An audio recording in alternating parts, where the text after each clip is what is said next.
The baby girl was born on a humid evening in a small village nestled between thick groves and red clay paths.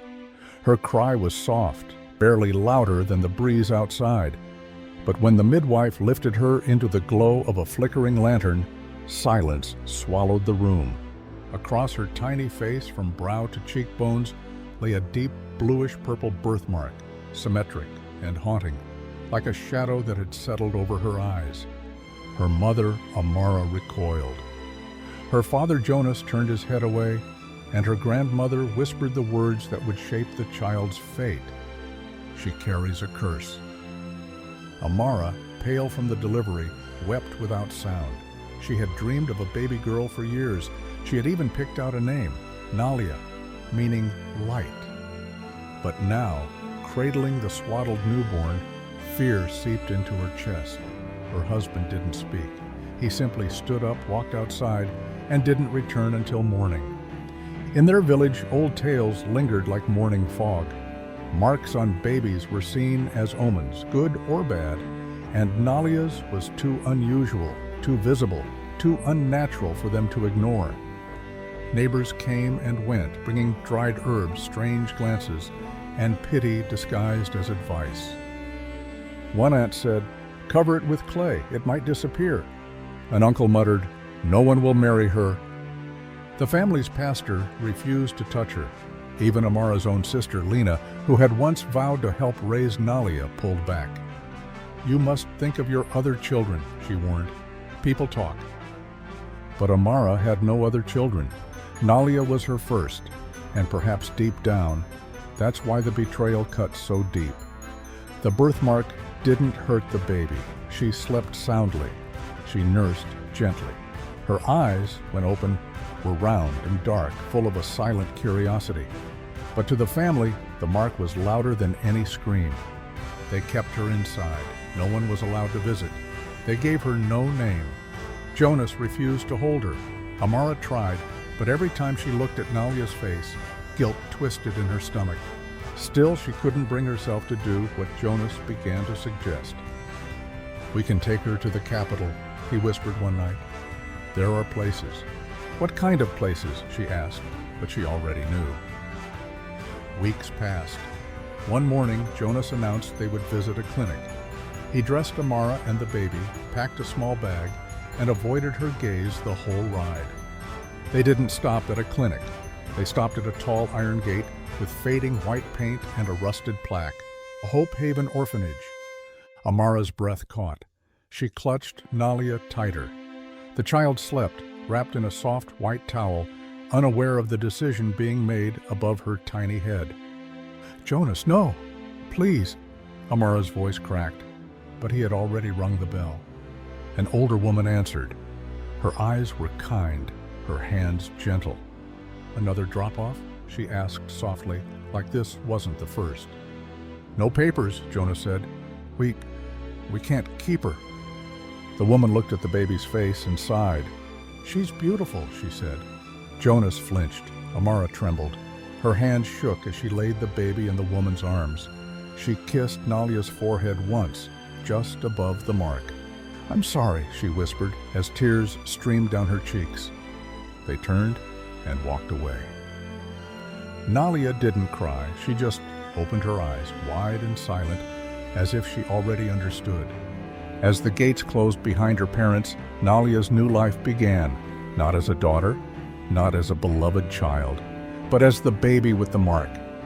And while her blood family vanished into the past, fate was quietly arranging a meeting with someone who would one day see that mark not as a curse, but as a sign that this little girl was born for something far greater than anyone imagined.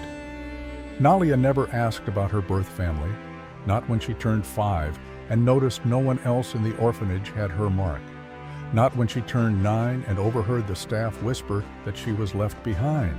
Instead, she clung to the man who saw her first, not with fear, but with wonder. Mr. Everett Hale, a white-haired billionaire, came to Hope Haven to deliver blankets and books. But the moment his eyes met the wide, silent stare of the baby swaddled in white, something shifted inside him. He had lost his granddaughter the year before in a car accident. Her name had been Nalia too, and maybe that's why he chose her, or maybe some wounds just know how to find their healers. He didn't announce his decision to the press. He didn't make it a headline.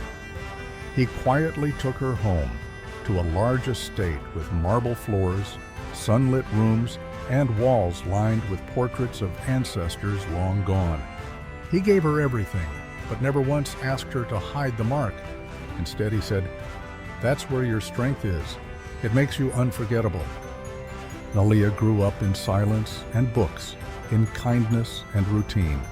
Her skin was rich and dark, her curls thick and proud. The birthmark remained. But her confidence grew taller than any shadow.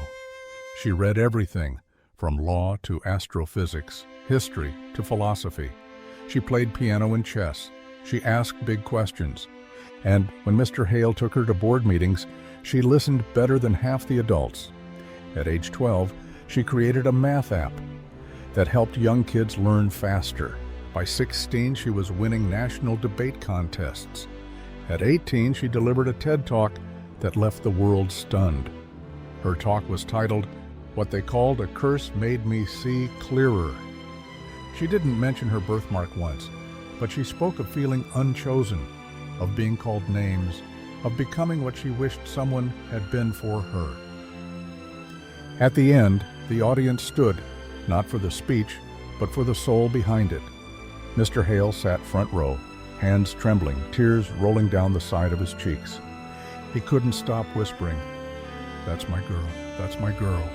At 21, Nalia launched the Haven Project, a foundation offering education and shelter for abandoned children with visible differences, birthmarks, scars, conditions. She said, "If you can see them, you must also see their worth." The foundation grew fast. One morning, an email arrived from a quiet town in her home country. A woman named Lena, her aunt. She had seen Nalia on TV and recognized the mark. Her message said, "We told your mother to leave you. We were wrong. We were so very wrong." Nalia didn't reply right away. Instead, she visited Hope Haven, now partnered with her foundation, and asked for the old adoption file. Inside was a note left by Jonas and Amara. No known relatives, healthy, unnamed, facial mark. She held it in her hand for a long time. Then she wrote a short message back to Lena. "You didn't curse me. You freed me." Mr. Hale's health began to fail the following year. He became quieter, more reflective. And one night, Nalia sat by his bedside holding his hand. "Did I do okay?" she asked. He smiled, weak but certain. "No, Nalia, you didn't do okay. You did the impossible. You turned pain into purpose. You made me proud. I lived long enough to see it." He passed away 2 days later. At his funeral, she didn't cry. She wore white. Her natural hair framed her face. Her mark was still visible, bold, blue, and utterly hers. She gave a speech, not about death, but about transformation. She ended it with, "Some people are left at orphanage gates. Others are left by fate. But the ones who rise anyway, they are the ones the world remembers." Today, Nalia's name sits atop a university research center. A statue of her as a child, wrapped in white with her mark, stands in front of Hope Haven, and her foundation spans over 6 countries. People no longer ask what's on her face. They ask how she became who she is, and the answer is always the same. She was never cursed, she was born rare, and someone finally saw it. If you enjoyed this story, don't forget to give it a thumbs up and hit that subscribe button for more emotional, dramatic, and unexpected tales. And let us know in the comments, where in the world are you watching from? We love hearing from all of you. Until next time, stay kind, stay curious, and keep watching.